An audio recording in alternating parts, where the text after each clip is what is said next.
Rain industry.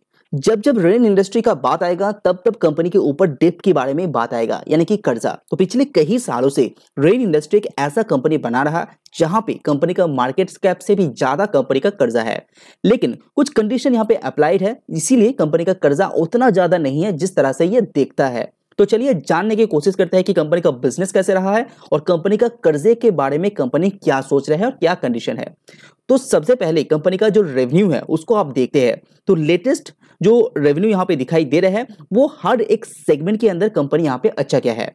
जैसे कि carbon आप देख पा रहे हैं, कार्बन के अंदर भी कंपनी अच्छा खासा ग्रोथ दिखा है, सबसे ज्यादा। एडवांस मटेरियल के साथ साथ कंपनी सीमेंट के बिजनेस में भी कंपनी एक बहुत ही अच्छा रेवेन्यू यहाँ पे ग्रोथ दिखाया है। अगर एडजस्टेड ईबिटा देखेंगे तो वहां पे स्पेशली कंपनी का जो कोर बिजनेस है वहां पे कंपनी बहुत ही अच्छा प्रदर्शन किया है। ये बात सच है कि कंपनी का जो मेन यानी कि कोर बिजनेस है वो है कंपनी का कार्बन की बिजनेस, और कंपनी का कार्बन की बिजनेस के अंदर रेवेन्यू ग्रोथ तो बेहतरीन है। जैसे कि आप राइट साइड में देख पाएंगे, कंपनी का कार्बन बिजनेस को यहाँ पे 3 सेगमेंट में बांटा जाता है, तो तीनों ही सेगमेंट में कंपनी यहाँ पे बहुत ही अच्छा रिजल्ट किया है एज अ रेवेन्यू। तो Q3 जहां पे कंपनी का 24.95 था वो बढ़ के 41.58 बिलियन रुपीज में आ चुका है। तो ये जो ग्रोथ है वो एक्स्ट्रा ऑर्डिनरी है, लेकिन प्रॉब्लम कहां पे है? प्रॉब्लम है वॉल्यूम की, क्योंकि प्राइस तो बढ़ गया है, वो अभी थोड़ा सा सेटल भी हुआ है, तो इस आगे आने वाले क्वार्टर में उतना ज्यादा आपका मार्जिन देखने को नहीं मिलेगा। लेकिन प्रॉब्लम है कंपनी का वॉल्यूम के अंदर। कार्बन के अंदर जो Q3 में 613 मेट्रिक टन एज अ 1000 यहाँ पे दिखाई दे रहे हैं, वो गिर के 590 मेट्रिक टन में आ गया है। यहाँ पे वॉल्यूम के अंदर 23 मेट्रिक टन का डाउनसाइड आपको देखने को मिल रहा है।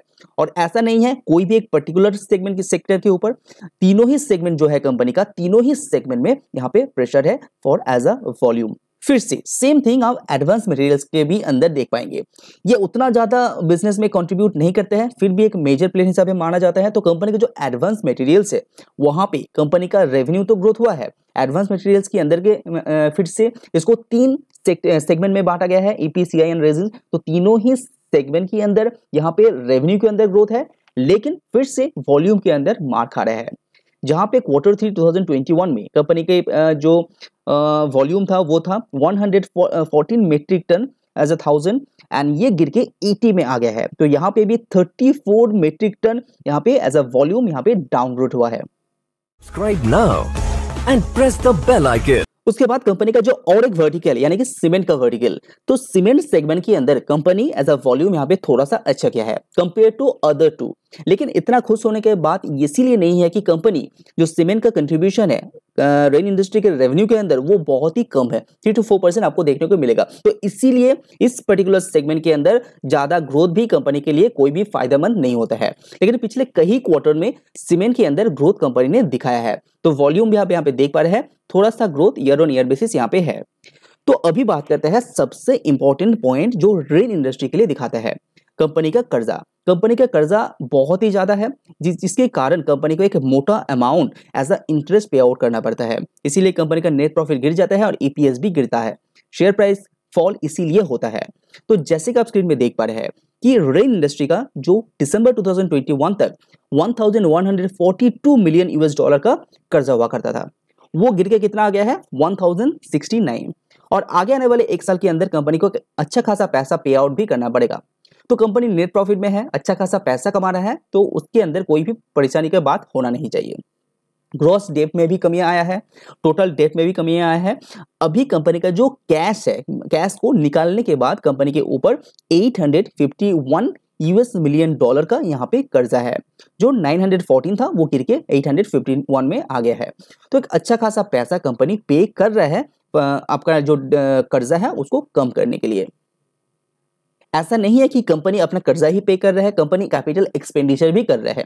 जैसा कि मार्केट को देखते हुए डिमांड यहाँ पे क्रिएट हो रहा है, तो डिमांड को कैटर करने के लिए कंपनी अपना जो कैपिटल एक्सपेंडिचर यानी कि अपनी जो कैपेसिटी है उसको यहाँ पे बढ़ा रहा है।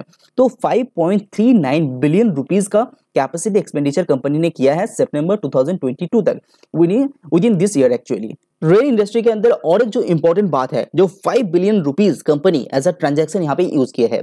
जिसके अंदर 4.06 बिलियन रुपीस कंपनी इस्तेमाल किया है अपने इंटरेस्ट को पे करने और साथ ही डिविडेंड को पे करने के लिए। तो कंपनी के अंदर ट्रांजैक्शन बहुत ज्यादा होता है। हालांकि कंपनी का मार्केट कैप बहुत कम है, उस हिसाब से देखेंगे तो कंपनी का जो पैसा का लेन देन है यानी कि ट्रांजैक्शन रेवेन्यू भी देखेंगे आप बहुत ज्यादा होता है। तो अगर आपके पास रेन इंडस्ट्री है तो और एक गुड न्यूज मैं आपको दे देता हूं, अगर कंपनी अपने कर्जे को यहाँ पे पे आउट नहीं करते हैं तो कंपनी को कोई भी कैश यहाँ पे चुकाना नहीं पड़ेगा। तो मिस्टर मोनिश पॉवराई जो रेन इंडस्ट्री के अंदर एक मेजर शेयर होल्डर है, उसने बहुत सारे इंटरव्यूज में ऐसे कहा है कि डेब्ट को लेकर उतना परेशानी रेन इंडस्ट्री कभी भी नहीं था, क्योंकि कंपनी का जो कर्जे का क्राइटेरिया है वो बहुत ज्यादा पॉजिटिव है। अगर कंपनी फ्यूचर में बिजनेस भी अच्छा नहीं करता है तो रन इंडस्ट्री के लिए कोई भी उतना परेशानी नहीं होना चाहिए, लेकिन शेयर प्राइस के ऊपर ऑफकोर्स इसका इफेक्ट जरूर पड़ेगा। लेकिन कंपनी अभी बिजनेस अच्छा कर रहा है और शायद लग रहा है कि आगे आने वाले कुछ क्वार्टर के अंदर अच्छा ही करेगा जिस तरह से मार्केट के अंदर माहौल है। और उस हिसाब से देखेंगे तो कंपनी अपने कर्जे को कम कर पाता है, तो लॉन्ग टर्म के लिए rain industry is a very good company. और मिस्टर मोनिश पॉवराई जी ने रिसेंटली कंपनी के अंदर अपने हिस्सेदारी भी बढ़ाया है और कंपनी के अंदर लॉन्ग टर्म के हिसाब से रहने का वादा भी यहाँ पे करते हुए दिखाई दे रहे हैं। तो रेन इंडस्ट्री रिलेटेड कोई भी सवाल है तो प्लीज कमेंट में बताइए। वीडियो पसंद आए तो लाइक जरूर कीजिए। आज वीडियो में इतना ही, सी यू ऑन नेक्स्ट वीडियो।